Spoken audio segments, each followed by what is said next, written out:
Okay, so here in this video, we're going to be answering the same questions that we've been doing, but using the TI-83 to answer when a function is increasing, decreasing, where the function has a relative max or a relative min, where it has a point of inflection, where it's concave up, and where it's concave down.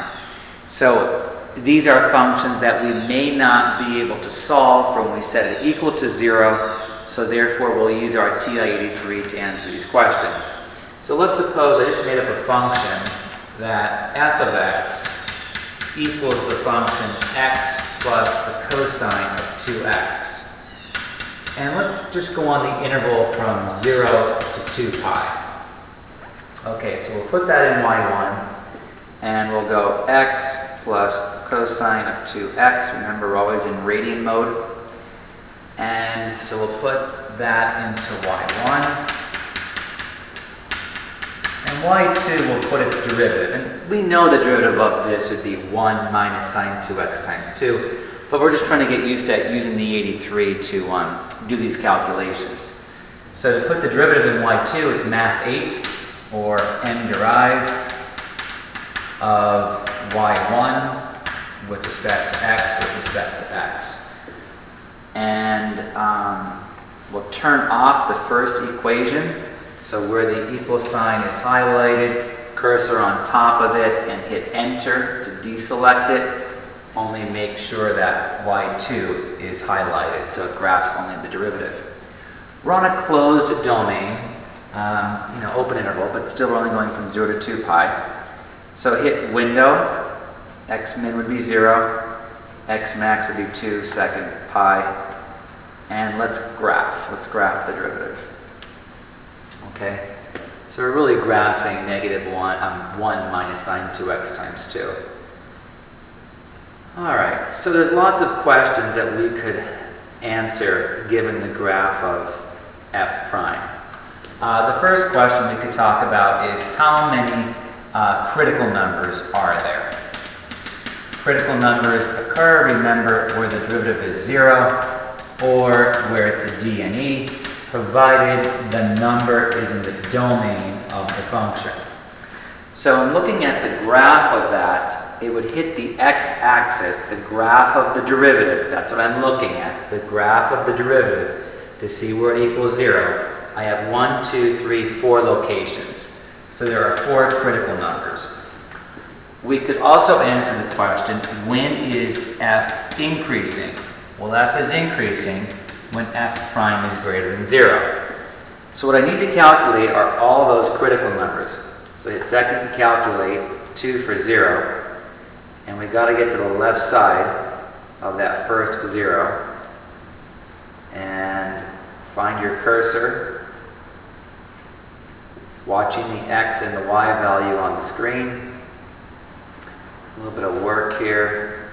Hit enter and make sure there's a sign change.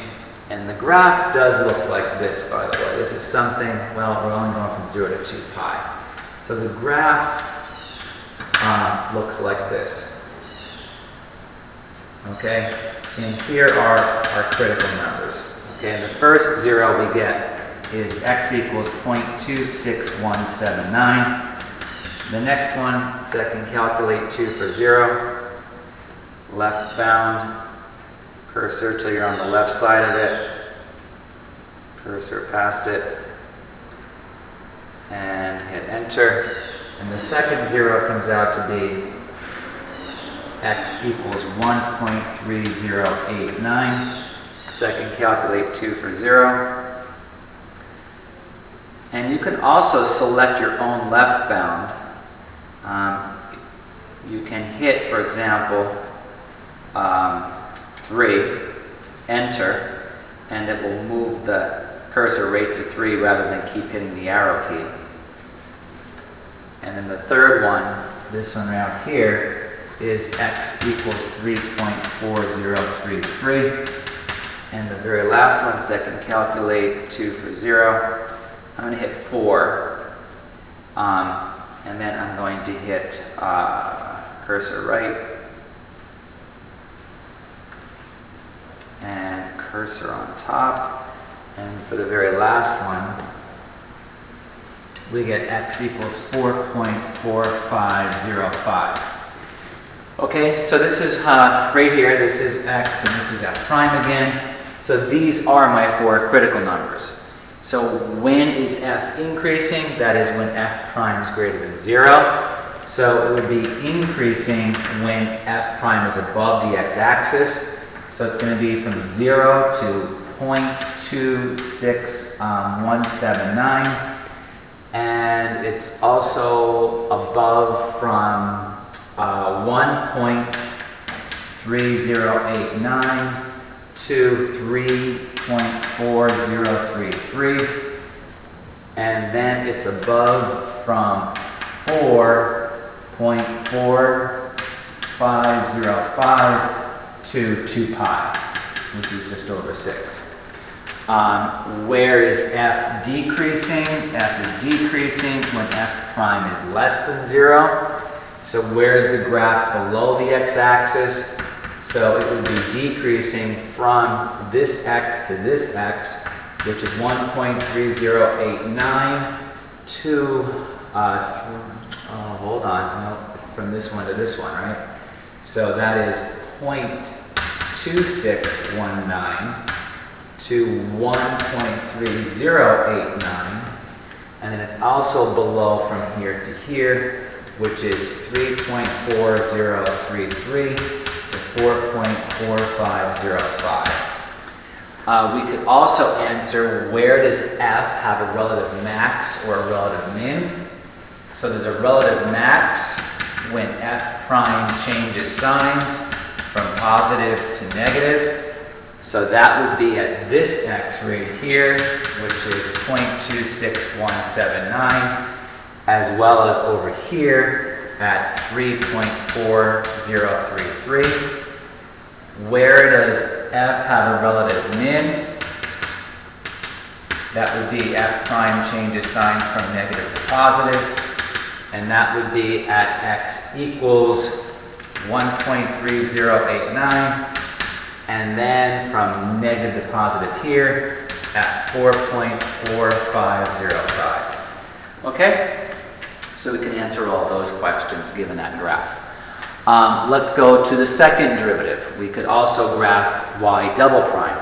So go to y equals, and we'll go to y3, and we'll do n derive of y2 comma x comma x.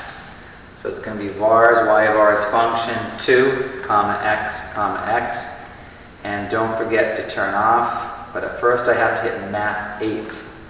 Math 8 vars, y vars function y2. So I'm not getting that right today. Comma x, close it, and turn off y2. So you only want to graph y3, which is the second derivative from 0 to 2 pi. And now that's being graphed.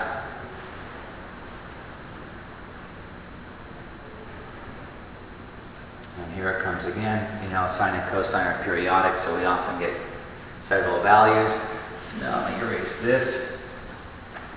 1, 2, 3. And I'm waiting for it to finish. From 0 to 2 pi, so 4. Okay, so one question we could do is, with the graph here is flipped upside down.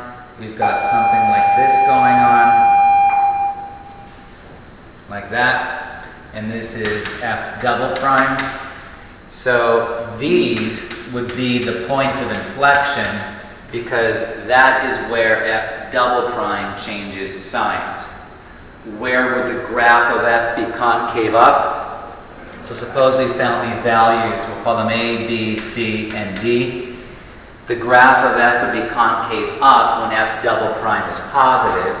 That would be from A to B in union with C to D. When would the graph of f be concave down? That would be from 0 to A, and then from B to C, and then from D to 2 pi, because we're going from 0 to 2 pi. It takes up a little bit of time to calculate each of those zeros, but we certainly would get the point on how to answer the questions where f is concave up and concave down, and that is again by graphing x versus f double prime. And then we could also answer the question is how many points of inflection there are. Make sure that f double prime changes signs there. Okay?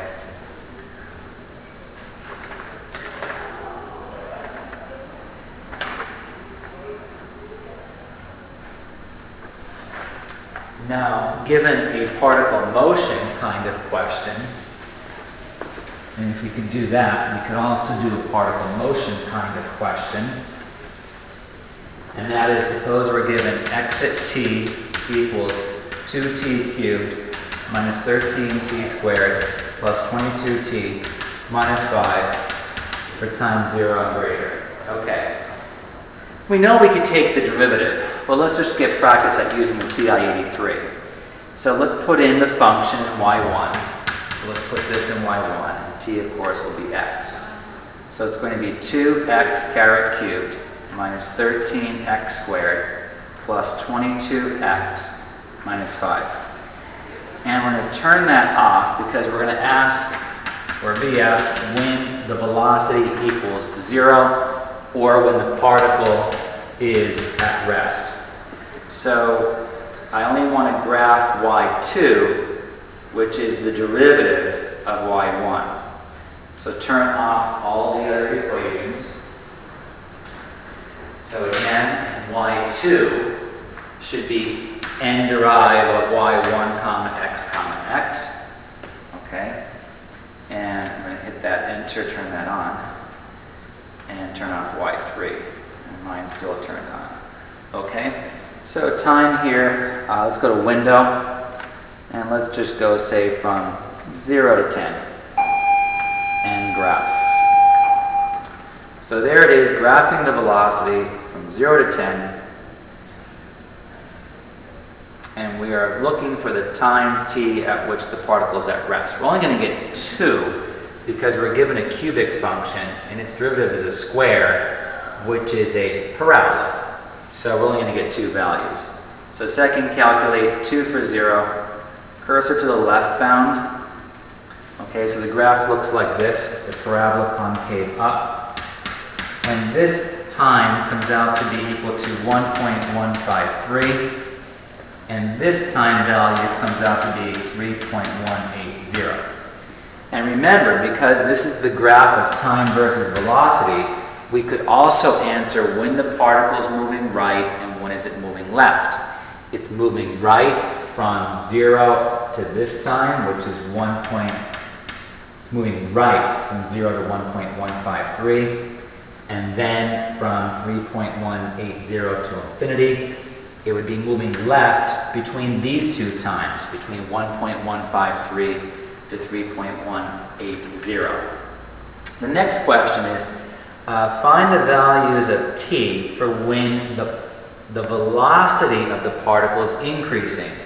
So the question is to find the values of t for when velocity is increasing. Well, remember, a function is increasing when its derivative is positive. So the derivative of velocity is acceleration, and that would have to be greater than 0. So a function is increasing when the derivative of that function is positive, and the derivative of velocity is acceleration. So we'll go back to y equals, and we'll turn off y2, but we'll turn on y3, and we'll figure out the time when the graph is above the x-axis. So hopefully I turned on y3. If not, oh, there it is right there. And of course it should be something linear because of the fact the derivative of a square function is a linear function. So this time right here, to calculate the 0, came out to be 2.167. So this is time now versus acceleration. So the velocity is increasing when the acceleration is positive, and that would be from time t equals 2.167 to infinity. Okay, and of course the velocity would be decreasing when its derivative, which equals acceleration, is less than 0. Okay, so again, it's very similar to playing with the functions f prime. If you call this f, and this is f prime, and then this would become, acceleration would become f double prime. It's just now that the function has meaning where the first derivative is velocity and the second derivative is acceleration. Okay, so the point of this is to use the TI-83 to answer the same questions we've been working with before. That is, where a function's increasing, decreasing, relative maxes, relative mins, points of inflections, concave up, concave down, and then also once again applying it to velocity and acceleration.